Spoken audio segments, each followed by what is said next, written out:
kita itu punya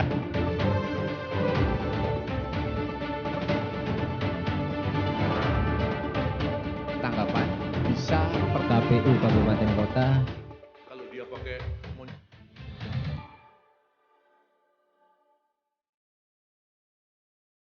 Gimana Cak Nur kondisi cara air di Batam, persoalan-persoalan seperti ini, cara pandang atau tanggapan dari Cak Nur seperti apa?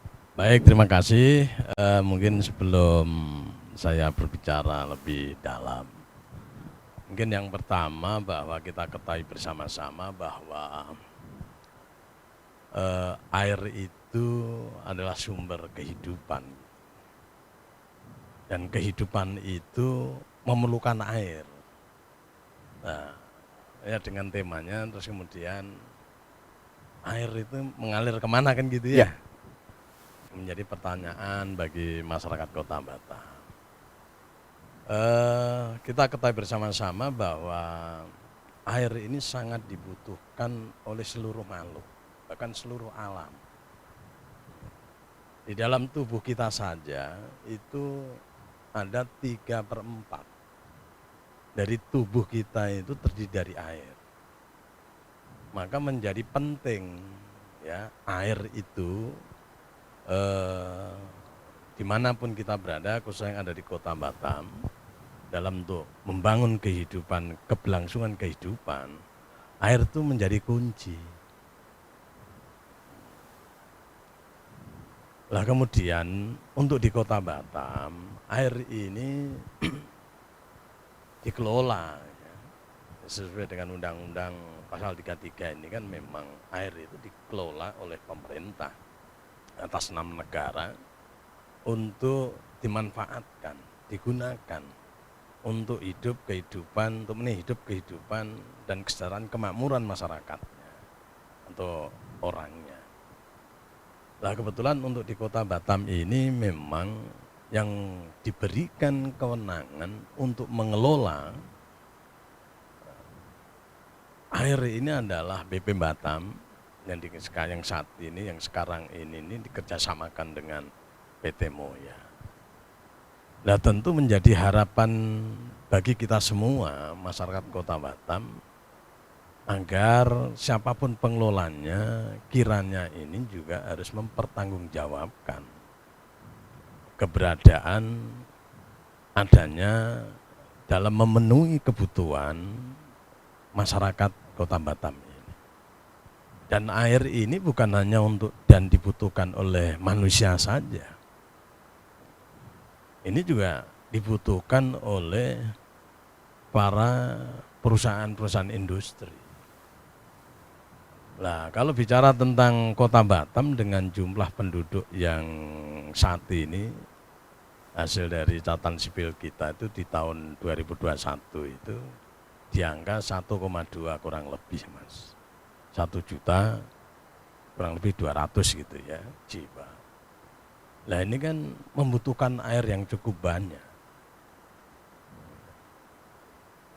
Nah, kalau dihitung dan dibutuhkan itu kalau dihitung dan dikalkulasi itu bisa sampai di angka 1,2 juta liter per detik produksinya yang harus dibutuhkan untuk masyarakat kita.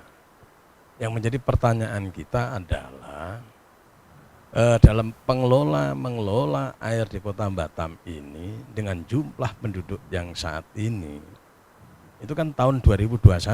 Ya. Kalau sekarang 2023 ini bahkan sudah di angka 1,3. Ya. Bisa lebih, kan lebih banyak Mas. Gitu ya. Lah pertanyaan kami adalah sampai sejauh mana persiapan pihak BP Batam dalam mengelola, mewujudkan, memenuhi kebutuhan masyarakat Kota Batam dan seluruh aspek kehidupan di Kota Batam ini. Nah, saya selaku Ketua DPRD sebagai wakil rakyat, ini kan di sini kami melihat dan memonitor, tugas kami kan ngawasi. Ya. Nah terakhir dalam berapa bulan terakhir ini kendala pelayanan air di Kota Batam, bahkan dalam 1 minggu terakhir ini, bahkan malam ini tadi, bahkan hari ini tuh masih ada tempat-tempat titik-titik yang tidak mendapatkan air. Lah ini yang perlu mestinya ada pihak BP Batam atau pihak PT Moya ya selaku mitra pengelolaan air ini mampu bisa memberikan penjelasan, keterangan, klarifikasi ya terhadap kendala atau macetnya pelayanan air ini apa sebabnya. Saya dari malam saya ditelepon oleh banyak masyarakat kita, bahkan dikasih gambar-gambar mereka ngisi bak mandinya itu dengan air galon. Nah, ini cukup miris ya. Nah saya tidak bisa memberikan jawaban apa-apa. Ya karena pengelolaannya ini bukan di DPRD, memang nggak ada ruang itu karena kita tahu adalah BP Batam dan pihak PT Moya.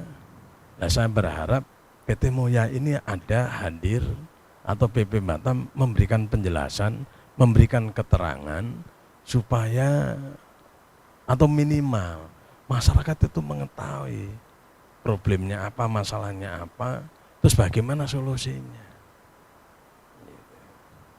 Nah, karena ini perintah, ini amanah undang-undang. Ya, air itu hak setiap ya, untuk bisa mendapatkan itu adalah hak setiap warga masyarakat Kota Batam itu berhak untuk mendapatkan itu, dan itu tugasnya pemerintah mewakili negara, dalam ini adalah pihak BP Batam gitu. Karena memang bukan, kalau daerah lain itu banyak dikelola oleh pemerintah kota ya sebagai mitra kami di PRD. Nah kebetulan di Kota Batam ini BP Batam gitu. Artinya kami memang melihatnya itu dari jarak jauh. Kami tidak serta-merta bisa memanggil mereka. Karena memang hubungan kami dengan pihak BP Batam itu secara hukum, secara regulasi belum ada aturannya. Namun kita tidak pernah kapok dan tidak pernah bosan.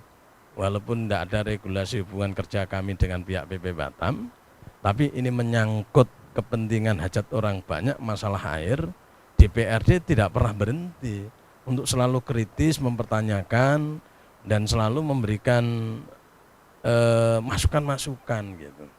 Nah khususnya nih sahabat saya nih Pak Like ini ya cukup keras kalau saya bilang kalau untuk menyangkut air, menyangkut kebutuhan orang banyak ini, agar BP Batam harus memberikan jaminan kepastian ya, dalam pengelolaan air dan memastikan ya pengelolaan airnya terus distribusinya itu menjamin kepastian, kualitasnya dan cukup air untuk Kota Batam.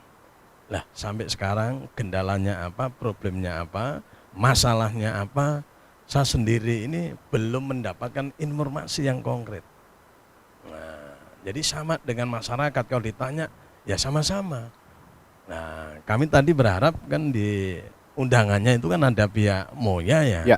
Ya. Nah ini kami sayangkan mungkin untuk pihak BP Batam atau Moya, artinya justru dengan diundang, difasilitasi oleh Tribun ini mestinya harus bersyukur alhamdulillah. Ya. Nah, momentum inilah mungkin bisa mengklarifikasi dan menetralisir dan memberikan solusi-solusi sehingga harapan masyarakat ini tidak gamang gitu ya, kapan, kalau harus menunggu kapan gitu. Nah itu mungkin itu yang dari saya, nanti bisa kita diskusi, tapi sekali lagi bahwa air ini menjadi penting karena kalau air ini tidak bisa dipertanggungjawabkan dan pengelolaannya bukan hanya faktor kebutuhan manusianya saja, tapi untuk bisa mempengaruhi investasi, orang berinvestor juga perusahaan-perusahaan industri kalau tanpa air kira-kira bisa enggak? Lah mungkin nanti saya bisa sama partai buruh itu kan yang dihadirkan para industri itu pasti terkendala. Lah kalau sampai air ini tidak mampu bisa kita suguhkan di Kota Batam, tidak bisa memberikan jaminan bahwa kita akan bahwa Batam ini bisa memenuhi kebutuhan air, jangan-jangan bisa mempengaruhi investor yang mau berinvestasi. Itu yang kami, pengaruhnya luar biasa, dampaknya sangat luar biasa. Nah itu mungkin sementara itu dari saya. Ya. Terima kasih. Ya, kalau melihat Bang, kalau melihat tadi kan DPRD tidak bisa masuk kalau memang belum ada aturan yang menurut itu. Tapi pada kenyataannya masyarakat ini kan perlu tempat untuk mengadu. Ya. Kira-kira upaya apa yang bisa dilakukan supaya itu? Alhamdulillah Mas, ini sih sebenarnya hubungannya, memang hubungan kami kerja dengan pihak PP Batam sampai sekarang belum ada regulasinya. Ya. Nah, namun demikian kami tidak pernah menyerah. Apapun kebijakannya pihak PP Batam pasti ada dampak kepada masyarakat kita, gitu ya. Nah, karena ini walaupun kami tidak ada hubungan kerja dengan pihak PP Batam, tetapi kalau kami dapat pengaduan terkait dengan kebijakan PP Batam dan masyarakat ini merasa tidak mendapatkan keadilan, kami tidak pernah berhenti untuk memfasilitasinya, untuk mengundang walaupun sifatnya hanya koordinasi dengan pihak PP Batam. Ya, itulah upaya-upaya yang kami lakukan dan tidak pernah berhenti kami mengundang mereka, sifatnya koordinasi untuk memfasilitasi, menjembatani antara masyarakat Kota Batam dengan pihak PP Batam. Nah, kalau khusus air seperti ini, kami mengacu kepada undang-undang ya, ke pemerintahan kita bahwa air ini menjadi kebutuhan dasar. Maka dengan kendalanya air di Kota Batam ini, lah kami tidak pernah berhenti. Kami juga, saya akan menginstruksikan kepada komisi terkait untuk mengundang pihak PP Batam dan masyarakat akan kita fasilitasi kiranya bisa mencari solusi. Paling tidak nanti di DPRD akan mendengar penjelasan, keterangan dan klarifikasi dan solusi ya dari pihak PP Batam biar masyarakat itu enggak ragu. Ya. Masyarakat itu paling enggak ada obatnya lah.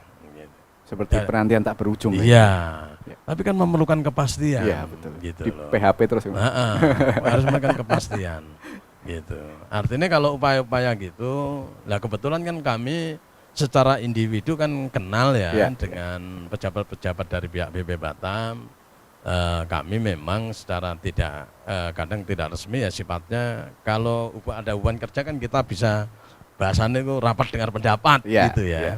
Tapi karena kami bahwa PP Batam itu adalah mitranya itu Komisi 6 di DPR RI, ya sekarang diubah. Kalau kita mengundang memanggil pihak PP Batam ya kami bahasanya rapat koordinasi. Rapat koordinasi. Ya. Ya kalau nggak ada kayu, kalau nggak ada rotan kayu pun boleh lah.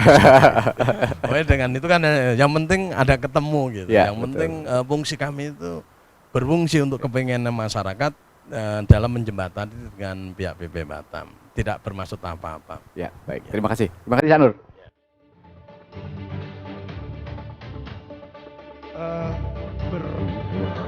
Sebenarnya kita itu punya